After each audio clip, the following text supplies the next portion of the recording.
Welcome to new TV Telugu. కొత్త పెన్షన్ల కోసం వేచి చూస్తున్న వారికి ప్రభుత్వం గుడ్ న్యూస్ చెప్పింది.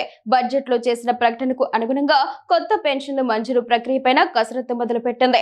చాలా కాలంగా రాష్ట్రంలో కొత్త పెన్షన్ల కోసం పెద్ద సంఖ్యలో లబ్ధిదారులు వేచి చూస్తున్నారు. కాగా 2026-27 ఆర్థిక సంవత్సరంలో కొత్తగా 2 లక్షల మందికి పెన్షన్లు ఇవ్వాలని ప్రభుత్వం నిర్ణయించింది. దీంతో ఇప్పుడు వీరికి అమలు విషయంపైన తాజాగా కీలక నిర్ణయం తీసుకున్నారు. కొత్త పెన్షన్ల మంజూరుపై ప్రభుత్వం కసరత్తు ప్రారంభించింది. త్వరలో 2 లక్షల మందికి చేయూత పెన్షన్లను పంపిణీ చేసేందుకు మార్గదర్శకాలు ఖరారయ్యాయి.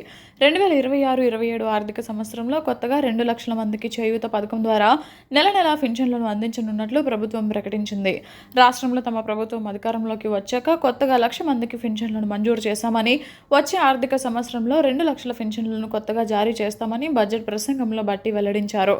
ఇప్పటికే బడ్జెట్లో వీటిని నిధులను కూడా కేటాయించినట్లు వివరించారు. తాజాగా అసెంబ్లీలోనూ కొత్త పెన్షన్లపైన ప్రభుత్వం స్పష్టత ఇచ్చింది. పెన్షన్లను తొలగిస్తున్నట్లు వస్తున్న ఆరోపణలపై కూడా క్లారిటీ ఇచ్చారు. కేవలం అనర్హులు, మరణించిన వారి పేర్లను మాత్రమే తొలగిస్తున్నామని ప్రభుత్వం వెల్లడించింది. కొత్త పెన్షన్ల కోసం దాదాపు 12 లక్షల మంది వేచి చూస్తున్నారు. గత నెల 20 నుంచి ప్రజావాణి, ఇతర వేదికల ద్వారా పెద్ద సంఖ్యలో కొత్త పెన్షన్ల కోసం దరఖాస్తులు ప్రభుత్వానికి అందుతున్నాయి.